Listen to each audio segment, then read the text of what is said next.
Então, ok, são 8 horas, eu já estou tremendo, ok? 8 horas, já fico doido para começar essa aula, irmãos.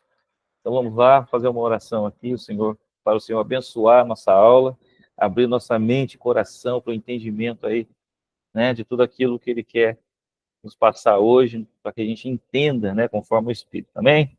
Pai, nós te agradecemos por mais essa oportunidade que nós temos hoje de poder aprender mais da Tua Palavra. Que o Senhor venha falar conosco de maneira poderosa essa noite, realmente. Que o Senhor possa nos ajudar a compreender a Tua Palavra em tudo aquilo que o Senhor deseja nos mostrar. Nós estamos aqui com o coração, com a nossa mente aberta ao Senhor.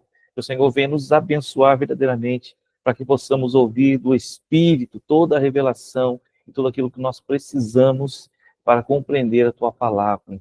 Abençoe essa aula, abençoe nossa vida, seja conosco nesta hora, para que tudo seja falado através do Espírito, tudo que seja ensinado através do Espírito, e tudo que seja compreendido através do Espírito.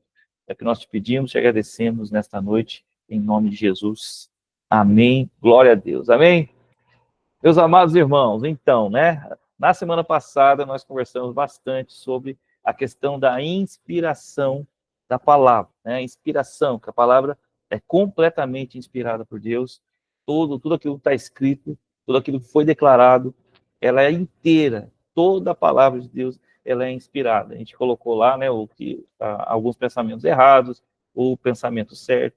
Então nós terminamos a aula passada com esses conceitos. Depois nós entramos nessa questão do cânon, né, da união, da junção dos livros, como que aconteceu, principalmente o Antigo Testamento, né, que são todos os livros, o mesmo livro hebraico, é o mesmo livro que nós temos, nós dividimos ali o livro hebraico, a Bíblia hebraica, né, tem 24 livros, tem a Torá, que são os 5 primeiros livros, depois os proféticos e os históricos, assim conforme a nossa Bíblia.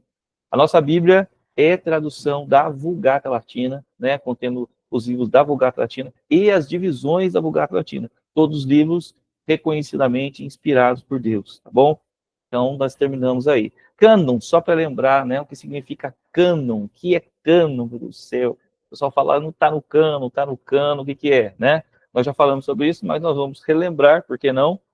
Né? Cânon é uma palavra grega, significa regra ou medida, né? Tem esse contexto. E o que esse contexto tem a ver com as coisas cristãs? Tem as coisas, uma régua, meu Deus do céu, eu vou colocar na régua, esse livro entra na régua, esse livro entra na medida, né? Qual que é a questão disso, irmãos? Vamos pensar assim, desta maneira. Por que essa palavra cânon foi colocada? Né? Isso também ajuda a entender a importância desses livros especificamente, porque eles foram escolhidos. Vamos supor que nós estamos discutindo, né, todos nós na sala de aula. A gente olhou para a janela e nós queremos discutir o tamanho da janela. Alguns vão dizer, não, tem 3 metros. Outros vão dizer, não, tem 5 metros. Não, tem 3 metros, 7. Entendeu? Então, cada um vai olhar no seu olhômetro e vai declarar, não, a janela tem tantos metros. Aí vai haver uma discussão, porque não vai entrar no consenso nunca, a gente não vai conseguir nunca saber quantos metros de fato tem a janela que está na nossa frente. Então, algum esperto no meio de nós vai dizer, fácil, pegue uma régua, certo? Pega uma régua, vamos medir, e a conta que der na régua é a medida da janela. Aí, o que vai acontecer? Vai acabar a discussão, nós vamos discutir com a régua? Não, a régua diz que tem 3 metros. Não, mas a régua está errada? Não. Então, nós acreditamos, porque a régua mediu, tem lá os centímetros, milímetros, os metros, e assim nós descobrimos que, de fato, a janela tem tantos metros. Beleza? Quando se fala em regra dentro da palavra, essa questão de cânon, né, a vara de medir, é sobre isso, é sobre pegar as opiniões dos homens, é pegar sobre a interpretação dos homens, pegar tudo que se explica sobre a palavra de Deus, ou que se entende como certo e errado, e colocar isso na medida, ou seja, dentro da palavra. Vamos procurar aqui se o que esse homem está dizendo bate com aquilo que está na regra, que está medido, que está correto, já está considerado perfeito. Então, nós vamos pegar o cânon, a régua, e vamos lá tentar, né, ou testar o que qualquer homem está falando, está pregando, está, né, ministrando. Então, por isso que chama cânon. Ali contém os livros onde nós vamos verificar, né, onde nós vamos, de fato, garantir que apenas a verdade seja dita. Esses livros, eles são totalmente confiáveis. Então, tudo aquilo que está escrito se confia que é a verdade, que é a palavra de Deus. Então, a gente não escuta qualquer pessoa, a gente vai lá e mede. Ah, você falou isso? Tudo bem, vamos abrir a palavra e ver e medir. Não, ele está certo, não, ele está errado, a palavra não está batendo. Né? Então, por isso, cânon. Cânon é onde a gente vai pesquisar, onde a gente vai comprovar. Por isso, cânon. No período de formação do cânon do Novo Testamento, foi há cerca de 100 anos, né? Foi cerca de 100 anos que durou para ser escrito, digamos assim, isto é, no ano 100 depois de Cristo, todos os livros do Novo Testamento já estavam escritos. O que demorou mesmo foi o reconhecimento canônico, ou seja, né, se entra quais dos livros do Novo Testamento ia entrar no cano mesmo, como regra da igreja, né, colocado reconhecido. Uma coisa importante também para dizer, a igreja, ela não decretou quais livros são cânon, né, quais livros é a palavra, ou quais livros são inspirados. A igreja, ela apenas constatou, né? Ela foi lá, constatou que este é inspirado. Ela não classificou como inspirado, ela constatou, né? Quais são inspirados. O livro não tem poder para dar, dizer, este livro é inspirado, este não é. Ela só reconheceu quais são os inspirados, né? Então, quem que inspirou? Deus. Então, o Senhor, ele deu graça à igreja para que esses livros fossem reconhecidos. Esse é inspirado, esse não é inspirado. Amém? Então, no ano 100, todos os livros que estão no Novo Testamento já haviam sido escritos e, né, já estavam ali percorrendo as igrejas. Uma coisa importante também para se lembrar, queridos, aqui, essas cartas, né, todos esses livros, né, nós sabemos que a igreja, nessa época aí, era considerado católico pelo seu significado. Católico significa universal. A igreja era uma só. Né? Quando partiu ali depois do livro de Atos, né, que foi dispersado aquele povo, aí começou na Judéia, aí depois partiu com o apóstolo Paulo, foi para a Ásia Menor e começou a abrir igreja. Essas igrejas, né, elas respondiam, elas estavam unidas em um só propósito, elas eram juntas, eram uma igreja só, né? Então, tinha aquela igreja de Antioquia, onde dispersava os missionários, tinha a igreja de Jerusalém também, ali na região da Judéia, só que era uma igreja só. Então, todos entendiam. Quando alguém pegava uma carta de um apóstolo, né, o apóstolo Paulo escreveu a igreja de Corinto, só que fazia-se muitas cópias dessa carta, e essa carta era lida a todas as igrejas, né, a muitas igrejas ali, como uma questão de ensino, como uma questão de ministração. Então, muitas cópias foram feitas e distribuídas à igreja, assim como todas as cartas, né, e todos os livros da palavra. E por isso, como as igrejas usavam constantemente como Bíblia, ali eles começaram a entender quais são os livros inspirados e quais não são, né? Aqui, principalmente os 4 primeiros séculos da igreja, nós sabemos que houveram muitas heresias sendo publicadas. Acho que eu já falei isso, né? Agora eu estou lembrando aqui. Marcionismo, arianismo, agnosticismo, né? Confundiam muito os cristãos do primeiro século. O que eles faziam no primeiro século, segundo século, e assim por diante? As pessoas não eram como nós hoje, digamos assim, né? Cada um tem sua Bíblia em casa, né? Então você vai lá e todo mundo, a maioria, pelo menos grande maioria, foi para a escola, aprendeu a ler e escrever. Então o que você faz na sua casa? Hoje você tem a oportunidade de pegar a sua Bíblia, toda aqui já juntada, os livros canônicos, os livros inspirados, maravilhosos, uma facilidade, irmãos. E aí você pode sentar na mesa aí do seu quarto, na mesa do seu quarto é difícil, né? Na mesa da cozinha ou deitado na sua cama, não importa. Você pode ir lá e folhear a sua Bíblia e ler a sua Bíblia à vontade.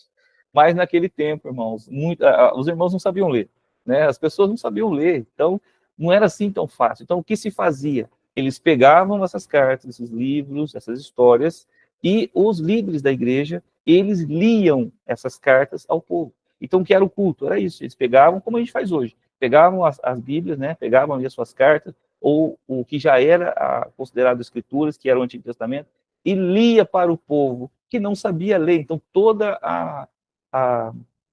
o contato que eles tinham com a palavra era quando o líder da igreja lia para ele o que estava escrito, né?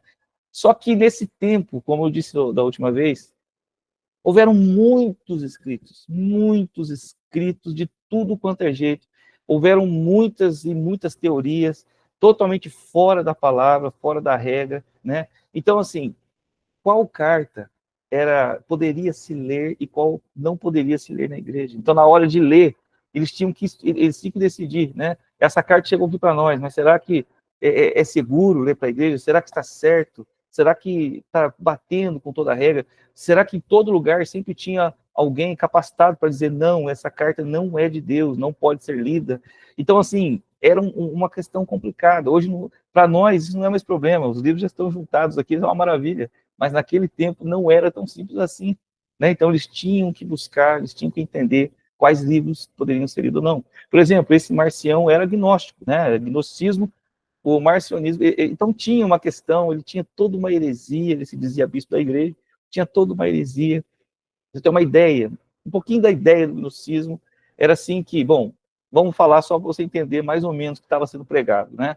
Marcião tinha uma ideia do agnosticismo, ele trazia, tentou trazer isso para dentro da igreja e escreveu cartas. Então ele entendia que, né, existia um pai, mas é um pai que não é um pai bíblico, digamos assim, né? Era o pai como o demiurgo, né? Que é do Platão, que é uma ideia de um Deus que junta as coisas. Então, quando ele falava pai, dava mais a ideia de demiurgo do que do próprio pai que criou os céus e a terra, né? Então, esse pai, né? Ele dispensou flashes e esses flashes vinham de toda parte. Um desses flashes tinha um nome que eu não me engano, não me lembro agora. Um desses flashes, ele olhou, né, foi, mas tentou voltar para o pai. Só que quando tentou voltar para o pai não quis, rejeitou, falou, não, uma vez que eu dispersei o flash não pode mais voltar para mim. Né? Era como um flash de luz emanado do pai. É essa a ideia. E como o pai rejeitou este flash de luz, ele ficou revoltado, esse flash aí. Ficou revoltado e com a sua revolta, o que ele fez? Ele foi lá e criou o mundo material, né? O mundo material, ou seja, dentro dessa teoria de Marcião, que estava tentando colocar essas ideias na igreja, tudo que é material é do mal, tudo que é material não é de Deus, é um fruto de um flash do pai, né, desse pai dele aí, que era rebelde. Então ele é um fruto da rebeldia desse flash, né? Aí acontece, né? Aí ele fala que esse flash é o Deus Javé, Jeová, é o Deus do Antigo Testamento. Né? Então, olha para você ver a ideia, esse homem escrevia, e assim, ele se chamava de bispo um tempo e mandava isso para as igrejas, e agora? Que ideia é essa? Está dentro da palavra? Meu Deus, que loucura é essa aqui? Chegava no mundo das pessoas, é possível dispersar, não é? O que é isso? Né? Então tinha esse problema. E depois o outro flash é Jesus Cristo, né? Que veio para consertar todas as coisas. Então você vê que é uma ideia louca. Ele pegava, não lembro se era o livro de Lucas ou de João, ele tirou algumas partes, começou a fazer o seu próprio cânon. O Marcião foi um primeiro que tentou criar um cânon, ok? Ele tentou juntar os livros que ele considerava inspirados. Só que ele pegava esse livro que ele considerava inspirado e tirava qualquer referência do Antigo Testamento dos livros. Então ele foi lá, pegou o livro de João, começou a tirar qualquer referência que houvesse do Antigo Testamento, porque o Antigo Testamento falava do Deus rebelde. Né? Então você vê, e muita coisa assim, Ario também decidiu declarar que Jesus Cristo é um ser criado, não tem a mesma importância do Pai, não é Deus, então não deveria ser adorado. É a ideia hoje dos nossos mormons, né? Os mormons pensam assim. Então, Ario começou com essa ideia que foi muito difundida, quase enrolou a igreja, quase todo mundo caiu nesse papo de Ario aí, e assim, irmãos, essas heresias foram trazendo, e essas heresias não eram apenas heresias faladas, era escrita, eles escreviam isso e confundiam a mente das igrejas. Então, era preciso reunir os escritos, né, que seriam reconhecidos como inspirados por Deus. E o Senhor usou líderes da igreja do primeiro século, né, dos primeiros séculos, para reunir esses livros, para assim eles terem uma medida, uma regra, para quando um livro desse de Marcião chegar, você vai olhar na regra. Não, aqui dentro da regra, dentro da régua, né, o cânon, dentro de tudo que está escrito no cânon, isso não está batendo, isso não está entrando na medida, então não é inspiração de Deus.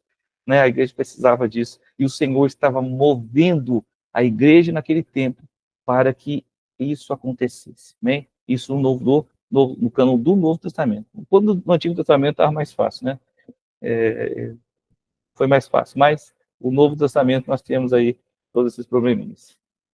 A formação do cânon do Novo Testamento, então, né? Que informação é essa? Nós conhecemos, é a Bíblia que está em nossas mãos hoje, é a ordem dos 27 livros, né? Que foram colocados desta forma, nesta ordem, né? Que veio da Vulgata Latina, com todas as suas divisões em capítulos e livros e tudo mais, o jeito está ali.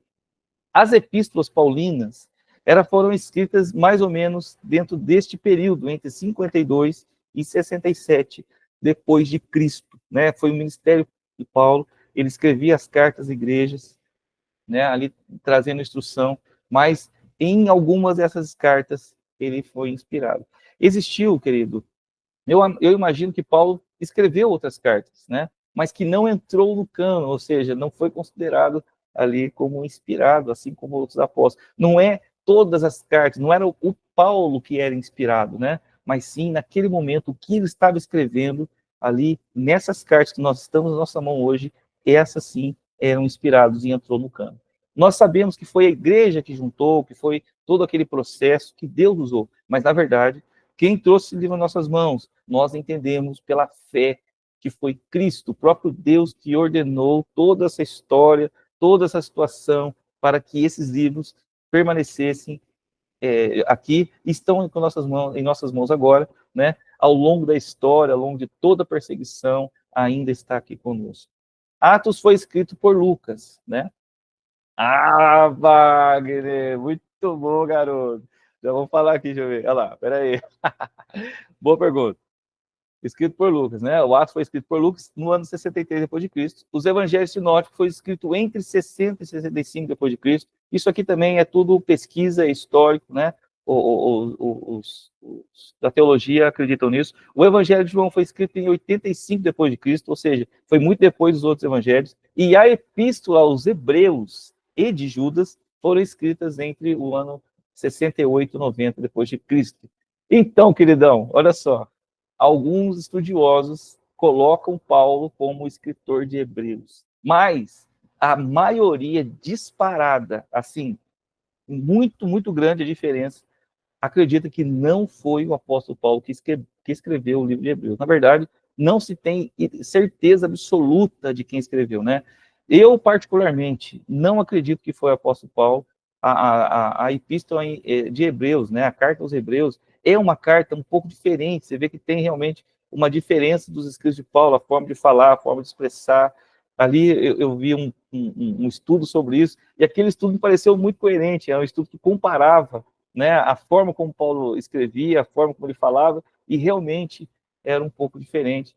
Né? Não se tem ideia de quem escreveu o livro aos Hebreus. Nós sabemos que foi num tempo em que alguns hebreus, né, da onde foi escrito aquela igreja, eles estavam querendo deixar a fé em Cristo e voltar a fé no judaísmo. Eles queriam voltar para o judaísmo e deixar Cristo. Então, quem escreveu Hebreus, ele trouxe toda aquela ideia, trazendo o Antigo Testamento, né, trazendo Cristo como maior de Moisés, maior que os anjos, maior que todos os profetas, e assim ele foi trazendo Cristo, né, dentro da lei de Moisés, dentro de toda a história de Israel, para provar que Cristo era, sim, o Messias, e que eles tinham que permanecer firme com Cristo, tá bom? Mas, infelizmente, meu queridão, essas perguntas, né? Nós não sabemos com certeza se foi Hebreus. Eu acredito que não, mas muitos acreditam que sim, então não tem problema. Já li que pode ter sido Teófilo pela escrita parecida. Também já li sobre isso, que pode ter sido Teófilo. Também alguns acreditam nisso, mas menos, né? Mais acredito que foi Paulo do que Teófilo, entendeu? Mas pode ter sido, também já vi sobre isso. Agora, eu acho que não foi Paulo, né? Mas depois nós vamos explicar aqui para, né, quais eram os critérios para que um livro fosse considerado, como é que fala? Canônico, né? Como seria considerado canônico?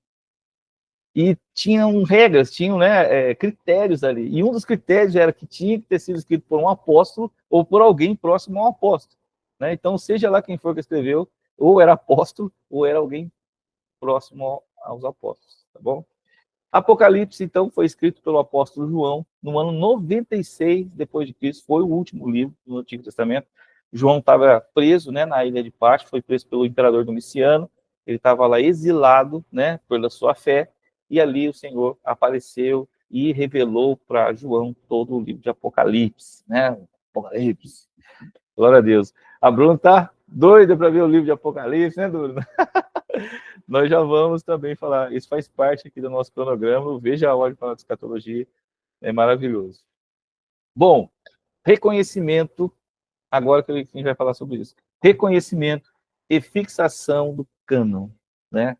Meu Deus do céu, irmãos, quanta coisa aconteceu, muitos escritos errados, muitos escritos fora da palavra, muitas perseguições com os cristãos, né? E a igreja é interessante, né? Que foi, acho que foi mesmo Diocleciano que compreendeu que quanto mais cristão se matava, mais brotava.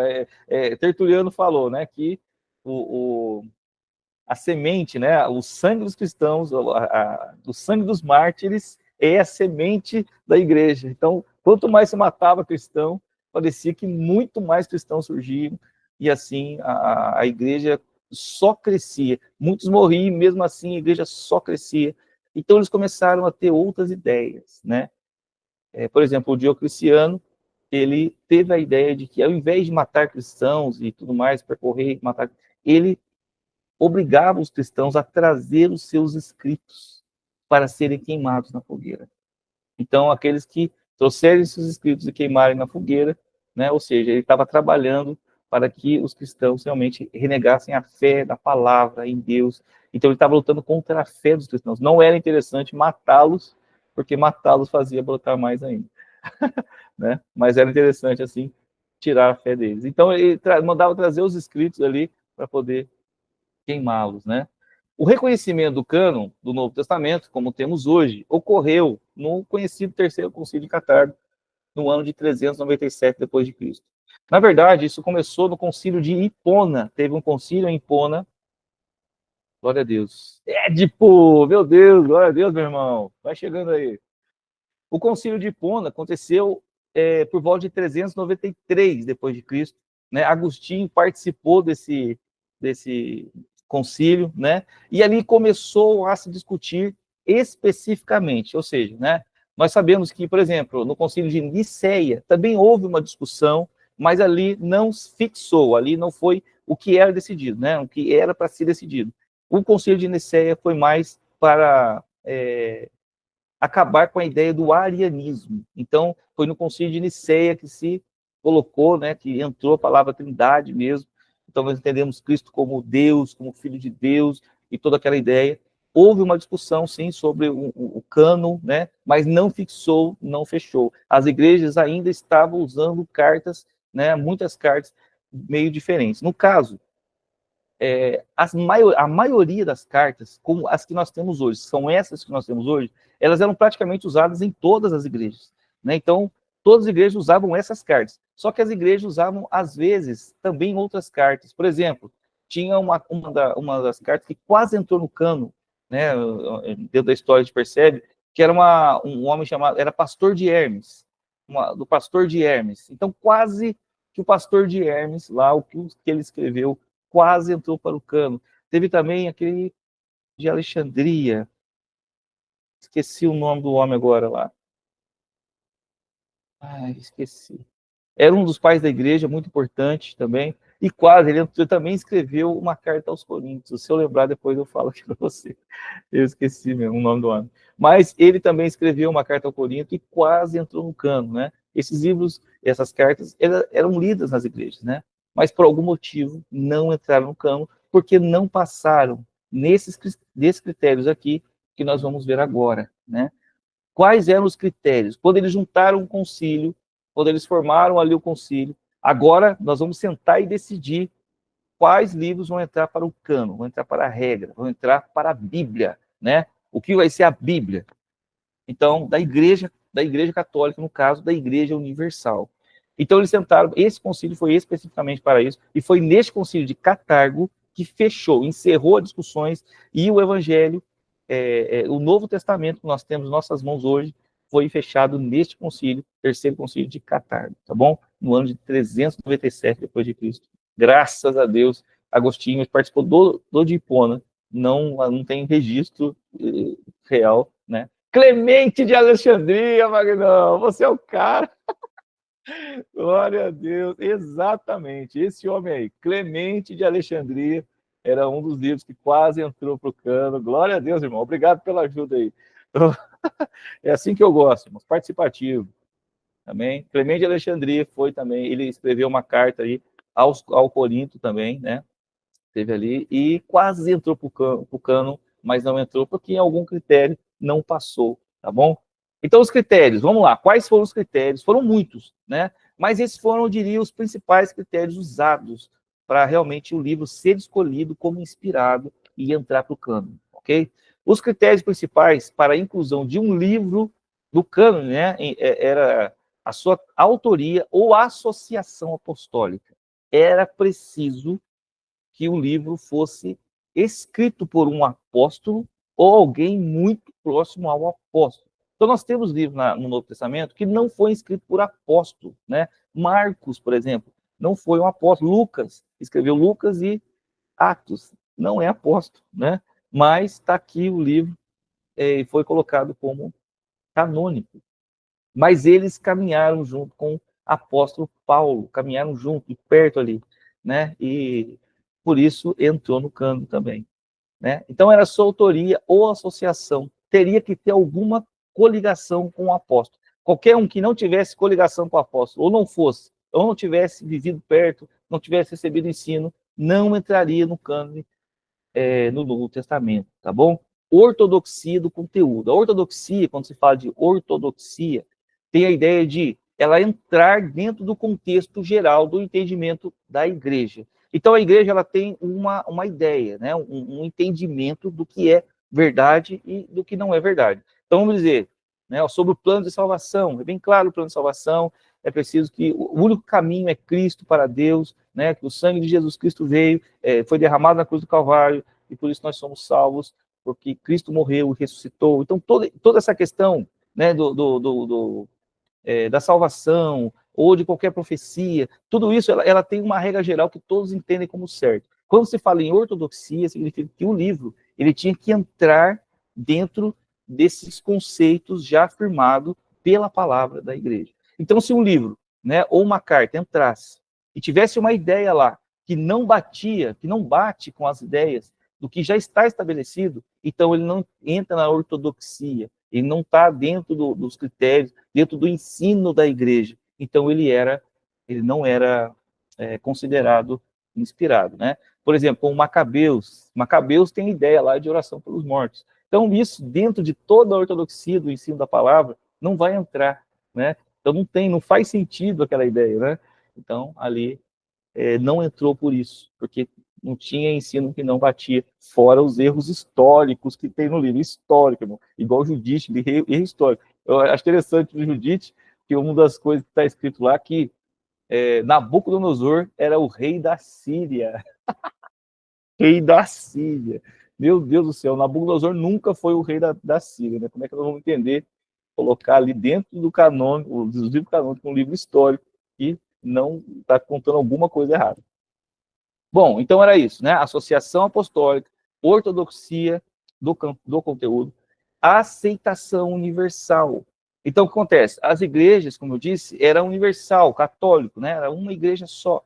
Então, era preciso que as igrejas já estivessem usando esses livros como regra, né? E tinha que ser todas, tinha que ser unânime. Todas as igrejas entendem que Hebreus, né? Apesar de nós não saber quem que é o autor, Hebreus é um livro canônico. Então, todas as igrejas estavam usando esse livro como regra e como base da sua fé, ensinando, sendo lido nas igrejas. Então, isso também era importante, a aceitação universal. Toda a igreja deveria aceitar como regra, como um livro inspirado, né? Também conhecido como catolicidade, né? Catolicidade por causa dessa questão de universal. Uso litúrgico de um texto no culto uso litúrgico de um texto no culto, na inspiração divina dos textos. Ou seja, o que é esse uso litúrgico nos textos? É como a gente falou aquela vez, né? Que as pessoas não sabiam ler, não entendiam nada, não conseguiam compreender as escrituras, não conseguiam ler o grego, não conseguiam entender. Então, o que eles faziam? lia-se isso para o povo. Então, se aquela carta era lida, né, dos apóstolos, era compreendida como sendo em todas as igrejas daquela época, então era entendido como um livro inspirado. Por quê? Algumas cartas, algumas igrejas, livros, por exemplo, a carta do pastor de Hermes, mas não eram todas, eram meia dúzia de igrejas lia, né? Lia para a igreja. Então, essa carta não entrou no cânone porque não era unânime, não era uma coisa que as igrejas aceitavam como sendo inspirado por Deus. E precisão histórica e profética, dentre outros também. Então, outra coisa que eles viam, né, eles observavam, era essa precisão histórica, né? Como eu disse no livro do Judite, lá dizendo que o rei Nabucodonosor era o rei da Babilônia, o rei da Síria. Pelo amor de Deus, nós sabemos que Nabucodonosor é o rei da Babilônia e não o rei da Síria. Então, esse tipo de erro histórico não era tolerado. Isso, se existisse qualquer erro histórico, qualquer informação errada, né, de geográfico, qualquer coisa, como que uma coisa dita por Deus poderia ser errado, inspirado por Deus. Deus não vai inspirar algo errado, né? Então, isso era considerado não inspirado por Deus. E profética, ou seja, o que ia acontecer, ou já tinha acontecido, eles batiam com aquela palavra, né? Eles olhavam o livro profético. Por exemplo, aqui no Novo Testamento, o único livro profético que tem é Apocalipse. E Apocalipse foi uma batalha, né? Entrou no canônico, mas quase ficou ali naquele debate ali. Se for ver a história do Concílio de Cartago, teve um debate aí sobre o livro do Apocalipse, mas no final, né, ele entrou no canônico também. Então eles viam ali se tinha alguma relação com as outras profecias, se tinha alguma coisa dentro, né, da mensagem. Por exemplo, se você for ler o livro de Apocalipse, você vai ver muito de Daniel, você vai ver muito de Isaías, né? Você vai ver muito ali de outras profecias do Antigo Testamento, né, que batem com o livro e fazem referência, conexões, e assim o livro ele entrou para o cano porque ele é perfeito, ele se encaixa em toda a palavra, em todas as profecias de todos os profetas. Ok? Apocalipse é um fechamento de todas as profecias que foram feitas sobre o Messias, sobre o reino dos céus, sobre o reino que vai estar sobre a terra, sobre a chegada aqui do Senhor, o trono lá em Jerusalém, tudo. Então, Apocalipse veio e fechou, reuniu, né? Ele simplesmente conectou todos os livros proféticos e fechou todos eles. É maravilhoso. E por isso, é claro que ele entrou, o nosso canto está aqui, graças a Deus. Amém? Vocês entenderam essa parte, irmãos? Esses critérios?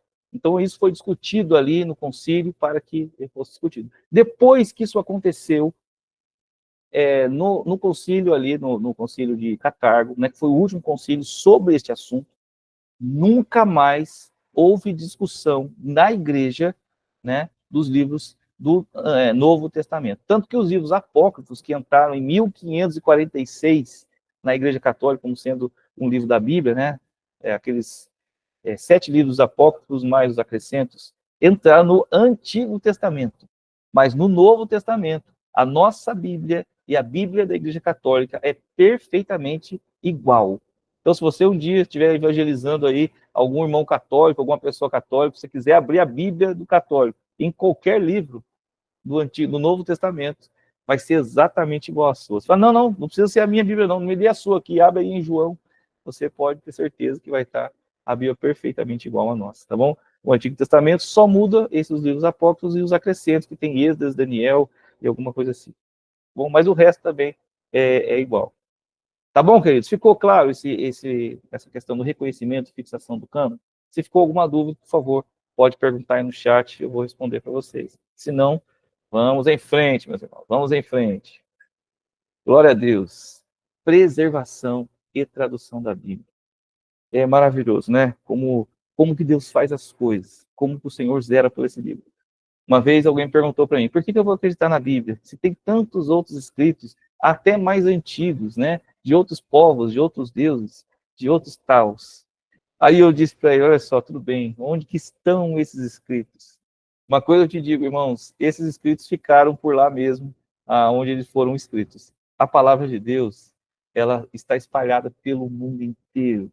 O Senhor fez com que essa palavra fosse alastrada em todos os lugares do mundo. Não existe lugar onde a Bíblia não está, de alguma maneira ela está, né? Então, os outros escritos, eles foram apagados, foram esquecidos, não tem cópias, mas a Bíblia não. A Bíblia é o livro mais vendido do mundo, né? Então, você vê por aí que o Senhor, Ele mesmo, disseminou a palavra em todos os lugares, e ela chegou em nossas mãos diante de toda essa história, para que nós fôssemos instruídos por ela, não fôssemos enganados, né? E o Senhor falasse conosco através da palavra.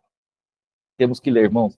Leia a sua Bíblia, entenda que é a palavra de Deus para você, não perca a oportunidade. Você tem aí facinho. Hoje em dia, eu fico pensando nessa história toda, em tudo que eles passaram, e hoje nós temos aqui na mão, só abrir e ler. Meu Deus do céu, que maravilha. Bom, as línguas originais da Bíblia, né? Quais são as línguas originais que a Bíblia foram escritas? O hebraico, todo o Antigo Testamento foi escrito em hebraico, que é o idioma oficial da nação judaica, né? Então, como eu disse uma vez aqui, eles entendiam o hebraico como sendo uma língua sagrada. Para eles, o hebraico não era apenas uma língua, né? Não era o vernáculo, como se diz, né? A língua usada apenas, mas era uma língua sagrada. Então, tudo que foi escrito no Antigo Testamento foi escrito em hebraico, que é o idioma oficial. E o aramaico, né? Tudo não, né? Tem algumas partes de Daniel que não foi escrito em hebraico, foi escrito em aramaico. O aramaico é um idioma semítico, falado há mais de 2000 anos antes de Cristo, em Arã ou Síria. Esses trechos de Esdras, existem alguns trechos de Esdras, Daniel e Jeremias, e talvez Mateus foram escritos nesta língua aramaica. Por que que acabou alguns livros ou algumas coisas escritas em aramaico, irmãos? Porque os judeus, eles tiveram 2 cativeiros, né? Então, o reino do norte, ele foi levado cativo pela Síria. A Síria falava em aramaico, tá bom? Então, todos que foram cativos na Síria falavam, era aramaico que eles falavam. Então, acabou que misturou a língua ali dos judeus, né, com essa linguajar. Eles falavam todos em aramaico, que é um idioma semítico ali da região mesmo. E também a Babilônia, né? Quando o rei do sul foi levado cativo para a Babilônia, eles ficaram lá por 70 anos, também lá eram falados aramaico. Então acabou que o vernáculo, né, da nação de Israel acabou virando, eles falavam no Novo Testamento, tudo era falado em aramaico, eles só falavam aramaico no Novo Testamento, né? Ali, quando Jesus estava ali, era tudo em aramaico. Então, por isso, alguns livros, né, foi inspirado em aramaico. O grego, todo o Novo Testamento, né, fora algumas partes aí do livro de Mateus, né?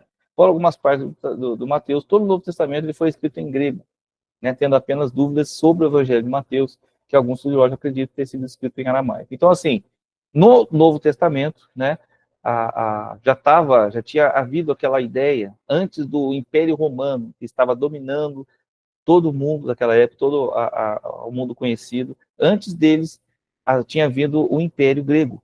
O Império Grego, a forma deles dominarem o mundo era trazendo a cultura grega para o mundo. Então eles não vinham com armas, com soldados, igual Roma, né? E sitiavam a cidade, depois deixavam soldados lá. Não.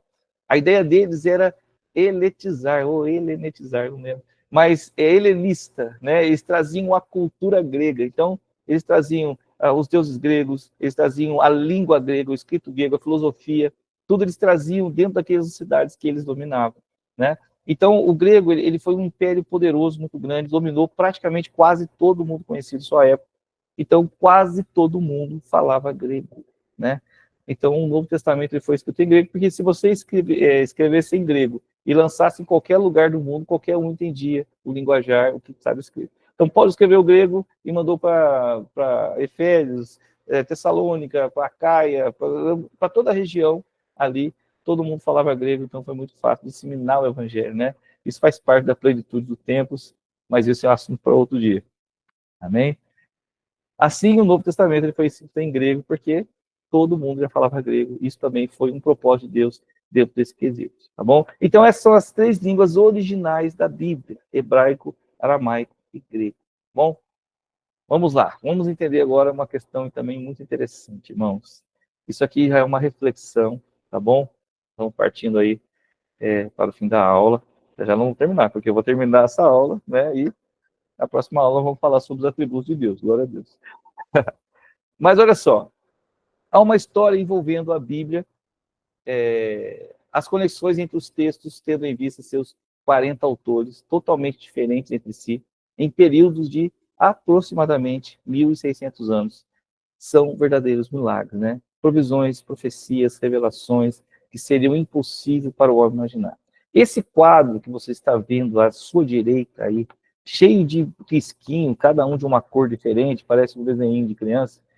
Querido, cada risquinho desse são as conexões, as referências cruzadas que existem na palavra. Agora, a gente fica pensando, né? Hoje, como eu disse, está muito fácil, a palavra está aqui nas nossas mãos. Está tudo já prontinho, mastigado, sabemos qual que é o cano, sabemos qual livro nós temos que ler, nós lemos ele, sabemos que é esses livros foram colocados em nossas mãos, né? Mas houve um período em que ele estava sendo feito. Mais de 40 autores com profissões diferentes, tempos diferentes, vida diferente, propósito diferente, ministério diferente, escrevendo cada um na sua parte do mundo e sem nenhum contato. Eles não juntaram 40 pessoas, vamos escrever a Bíblia. Não. Mas esses 40 autores faziam referências uns com os outros, os textos faziam referências umas com as outras, e assim toda a Bíblia ela é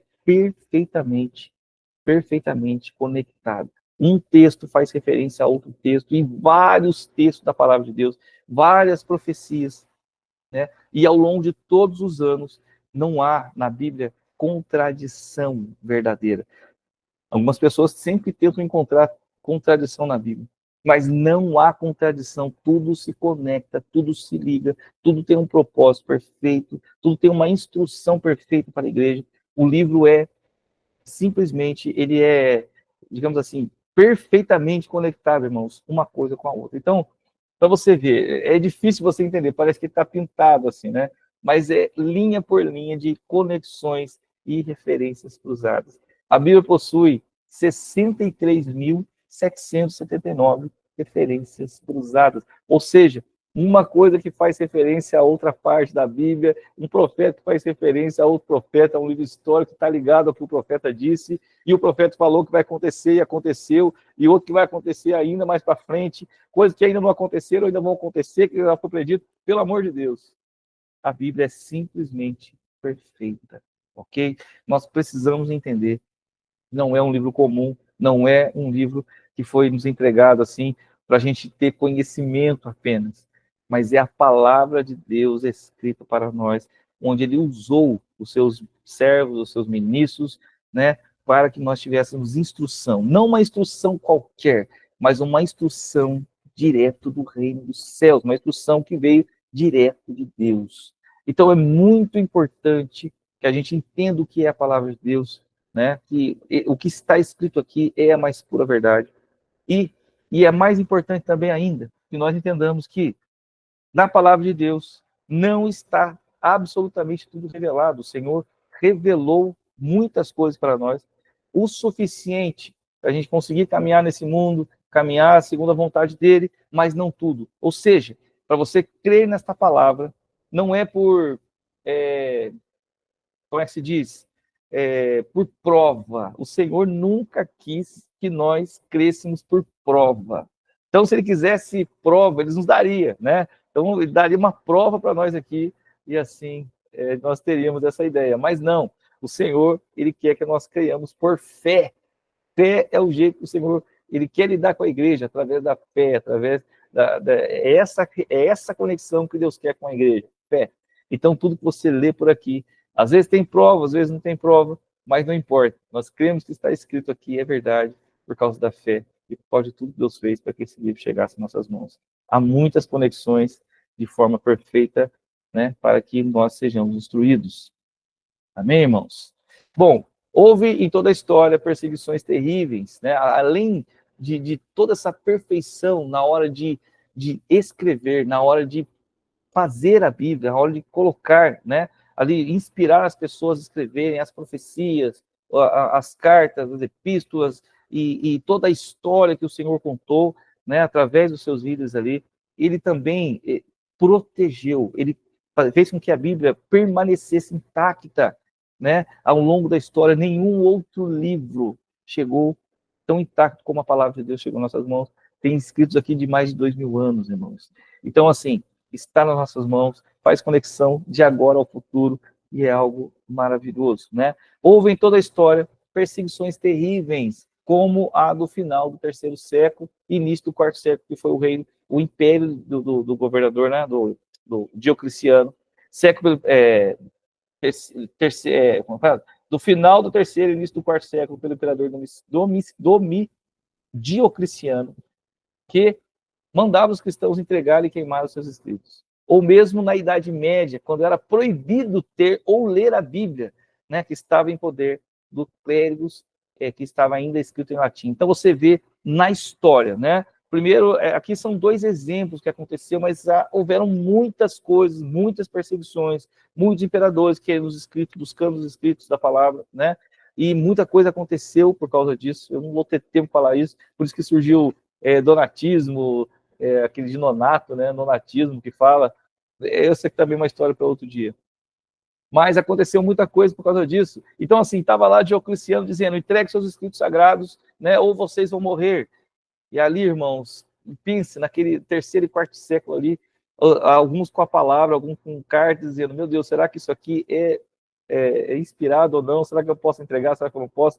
E guardavam seus escritos. Muitos cristãos morreram porque não entregaram seus escritos, né? E muito escrito foi queimado, só que o Senhor preservou os escritos sagrados e as cartas e as epístolas do Novo Testamento e toda a palavra para que isso chegasse em nossas mãos. Passou ter um império Diocleciano que perseguiu a igreja por muito tempo, e assim terminou, né? Aí acontece nessa história, né, alguns ali entregavam, né, acabavam cedendo e adoravam os deuses ali, faziam o que tinha que fazer, ganhava um documento chamado libelo, né, que era para aqueles que faziam o que o imperador queria, e assim eram livres. E depois, quando passava a perseguição, entrava outro imperador, né, que, por exemplo, entrou outro imperador lá, e agora é permitido o evangelho, né? E esses irmãos que entregaram, como é que vão fazer para voltar para a igreja? Será que a igreja aceitava? Será que não?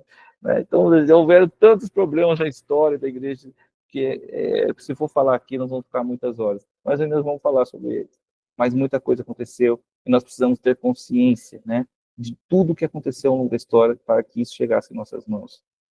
Aí, também teve esse tempo da Idade Média em que era proibido, né, uma pessoa comum ter o livro, a palavra em suas mãos, não podia. Então, a palavra, a Bíblia, estava na mão do clérigo, só na mão daqueles homens que eram da igreja, e neste tempo era católica romana. Então, eles liam a Bíblia, como era lido nas igrejas antigas, só que eles liam de costas e em latim. Então, as pessoas, elas não entendiam o que estava escrito na palavra, elas não entendiam o que estava sendo pregado, porque o que estava sendo falado em outra língua, de costas, sem entendimento nenhum, e depois a igreja vinha com um monte de superstição, e mesmo assim, a palavra transpor, né, veio a reforma, e os reformadores colocaram a Bíblia na mão do plebeu, né, daquele homem lá, simples mesmo, para que ele pudesse ter acesso à palavra, né? Ainda hoje, irmãos, em 22 países que nós sabemos que é declarado, a Bíblia é proibida oficialmente. Então, que livro é esse que certos países proíbem de entrar ali no seu país, irmãos? Não é um livro comum, é um livro especial, é um livro do céu, né? Então, nós temos que compreender e dar a importância real para este livro, compreendê-lo, estudá-lo, meditá-lo e fazer tudo o que é possível para que haja entendimento e revelação sobre os escritos que está nessa palavra. Este livro é o livro mais vendido do mundo, com mais de 5 bilhões de cópias vendidas.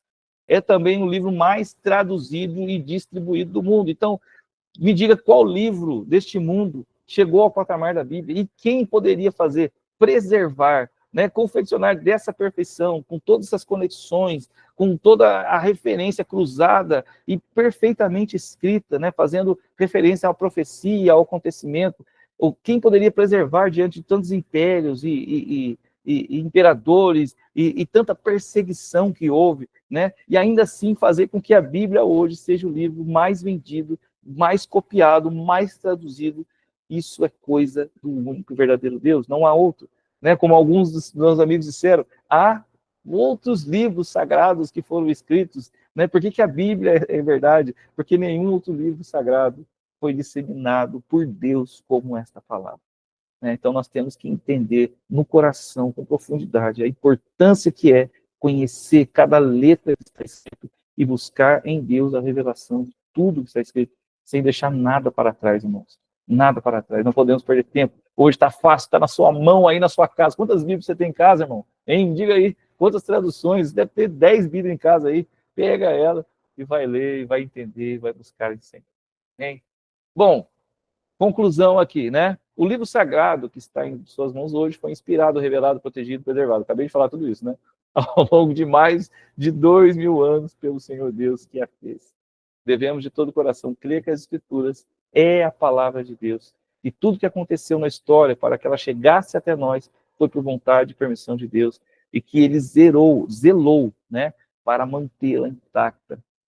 Temos que entender isso, né? Que esse livro foi trazido para nós por Deus. É por isso, né, que o meu desejo era fazer essa aula, a primeira aula da escola bíblica, bibliologia, né?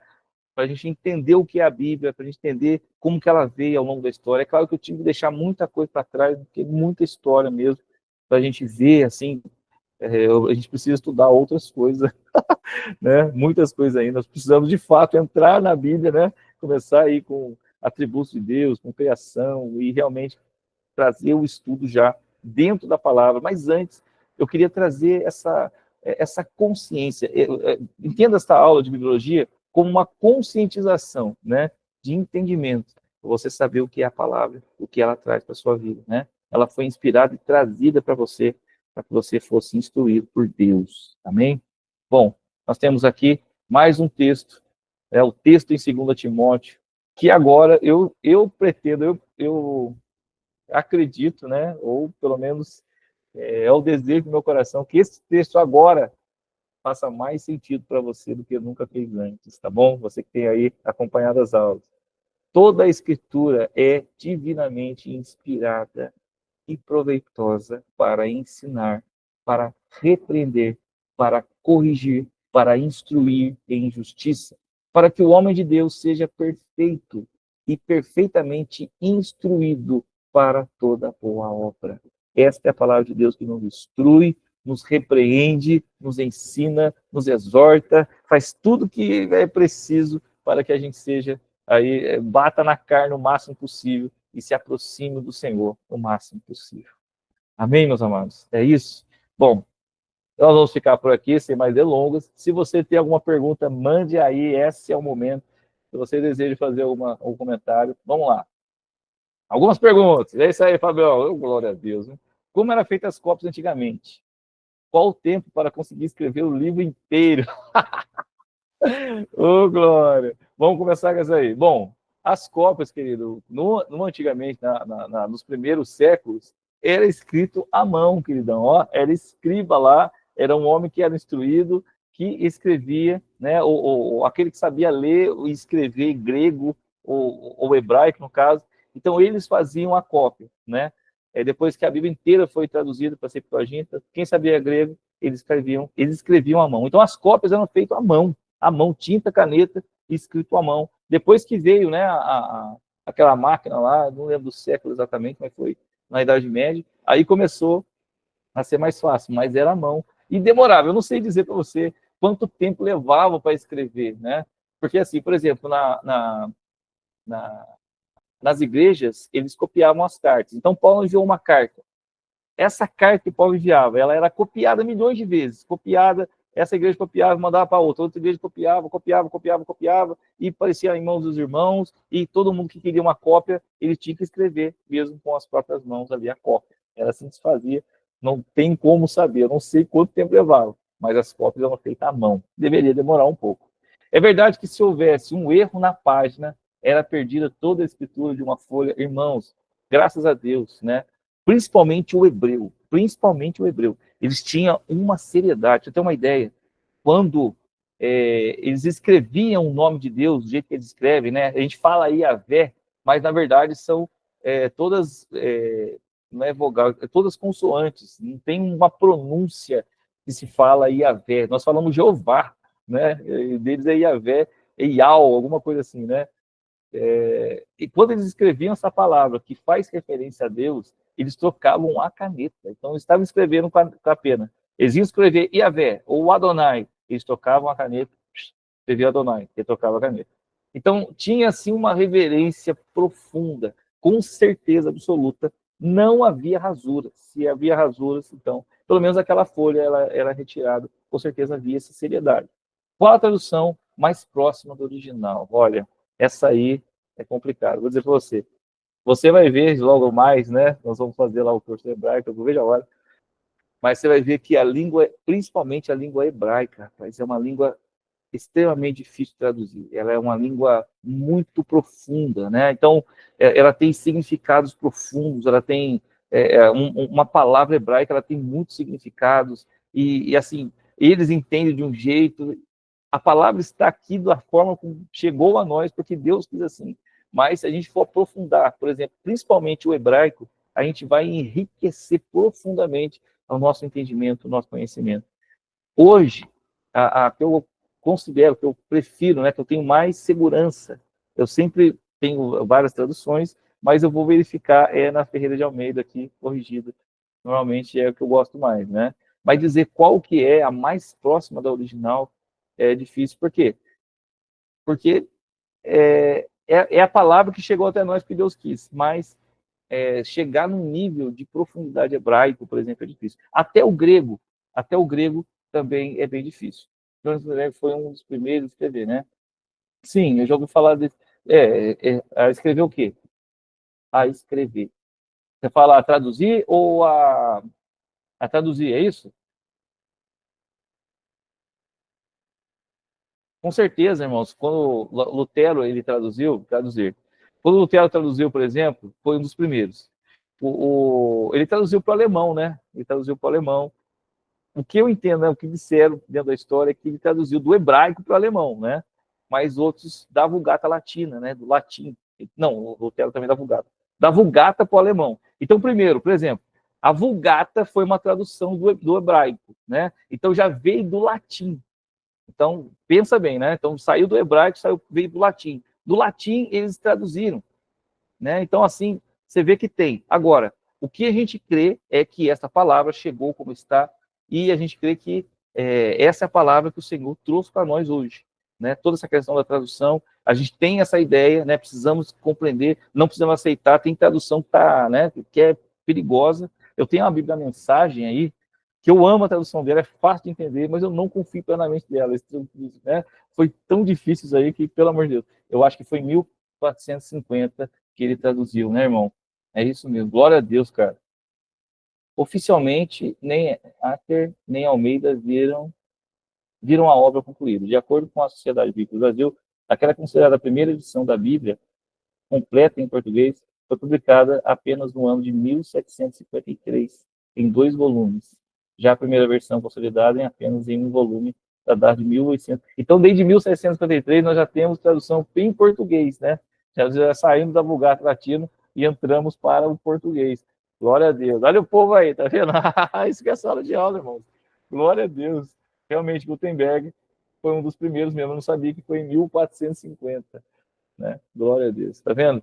Nós temos toda essa história em nossas mãos. Nós precisamos, de fato, compreender e entender. Agora, o que nós precisamos, de fato, entender de todo o coração é crer. Glória a Deus, irmãos. Glória a Deus. Glória a Deus pela vida de vocês, viu?